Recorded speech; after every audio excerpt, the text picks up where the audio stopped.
দেখিছে ঘৰৰ অৱস্থা কেনেকুৱা হৈ আছে আৰু এইয়া পাই গ'লোহি আমাৰ কৰ্মস্থান।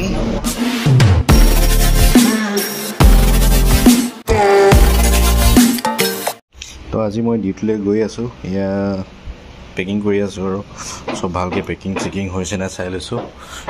তাৰপিছত এইফালে বস্তুখিনি এইখিনি যিখিনি আৰু ক্ৰীম চিম কিবা কিবি লাগে এয়া দেখিছে এইবিলাক।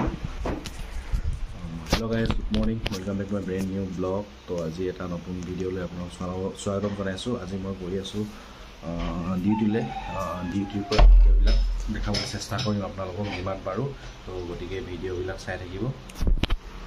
আৰু এইফালে কিছুমান নিজৰ খোৱা বস্তু ভৰাই লৈছে আৰু দিয়ে তাতে খাবলৈ আমাক চাহ তাহ লগত বিস্কুট চিস্কুট দিয়ে, হ'লেও ভৰাই লৈছে যিকেইটা নিজৰ ভাল লাগে ন, চব বস্তুটো তাত নিদিয়ে চব ভাল লগা। তো গতিকে এনেধৰণে ভৰাই লোৱা হয় আৰু তো তাত ইমান খৰচাও নহয়। চব আপোনালোকক কৈছোঁৱেই যে তাত সকলোখিনি চাহ পানীৰ পৰা ভাতৰ পৰা চব যোগান দিয়ে, কিন্তু হ'লেও যিকেইটা মোৰ বস্তু খাই ভাল লাগে তো লৈ লৈছোঁ। তো এনেধৰণে এইবিলাকে সৰু সুৰা খৰচা থাকে আৰু আপোনাৰ ওপৰত ডিপেণ্ড কৰে মানে কিমানখিনি খৰচা কৰিব, কি খাব কি নাখাব।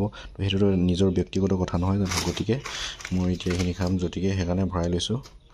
15 দিনৰ কাৰণে নহয় আৰু যিমান দিন যায় যাব আৰু। তো চাই থাকিব ভিডিঅ'বিলাক। আজি মই আপোনালোকক কিমান কি কেনেকুৱা খৰচা হয় তাৰ খৰচাৰ ওপৰত ভিডিঅ' এটা বনাই দিছোঁ। Guys, good afternoon, welcome back to my brand new vlog. আৰু আজি এতিয়া মই ডিউটিলৈ যাবলৈ ওলালোঁ। তাৰ আগতে ভাবিলোঁ ঘৰৰ পৰিৱেশটো অলপ দেখাই লওঁ। মই প্ৰাইভেট জবটো কৰি কেনেকুৱা ধৰণৰ কি ঘৰ বনাই আছোঁ তাকে অলপ দেখাওঁ বুলি ভাবিলোঁ। তো চাওকচোন ভিডিঅ'টো অলপ। এয়া হৈছে মোৰ ঘৰৰ পৰিৱেশ আৰু এতিয়া ঘৰটো সম্পূৰ্ণ হোৱাই নাই, বনাই আছোঁ শেষেই নহৈছে। আৰু কি কয় এতিয়া আমাৰ বাথৰুমটো বনাই আছোঁ, যিটো ৰুমৰ লগত এটেচ কৰি বনাইছোঁ আৰু যাতে বাহিৰলৈ ওলোৱা সোমোৱা কৰিব নালাগে, ভিতৰৰ পৰা সকলোখিনি হৈ যায়। তো তেনেকুৱা ধৰণৰ বাথৰুম বনাই আছোঁ আৰু যাতে ওপৰতো বনাব পাৰোঁ সেইকাৰণে চৰ্টকে দি দিওঁ বুলি ভাবিলোঁ আৰু সেইকাৰণে বাথৰুমটো বনাই আছোঁ। আৰু এতিয়া এনেকৈয়ে লাহে লাহে বনাই আছোঁ আৰু কিনো কৰিম, প্ৰাইভেট জব। তো দৰমহাটো পালে বনাওঁ, আকৌ দৰমহাটো পাবলৈ আকৌ ৰখিব লাগে।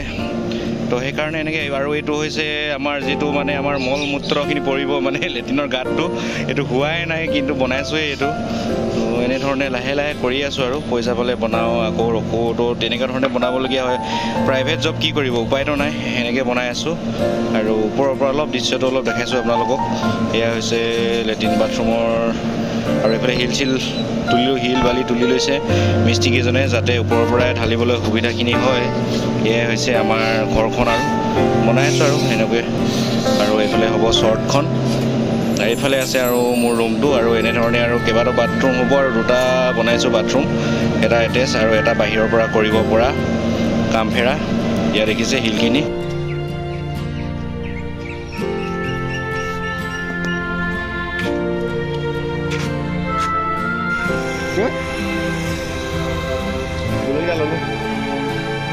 বালিখিনি থাকিব ভাল হৈ আছে।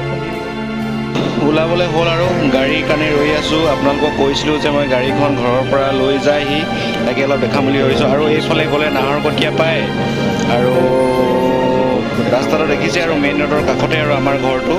এইফালে যিখন গাড়ী সেইফালে গৈ আছে সেইফালে নাহৰকটীয়া যাব পাৰে, আৰু ৰাইট চাইডে যায় মৰাণ যাব পাৰে। তো ঠিক তেনেধৰণে আৰু এইফালে যায় মৰাণ আৰু এইফালে যায় নাহৰকটীয়া। আজি আমাৰ আহোঁতে দেৰি হৈ গ'ল আৰু আমাৰ কৰ্মস্থলী যি বুলি কয় আৰু তো পালোহি।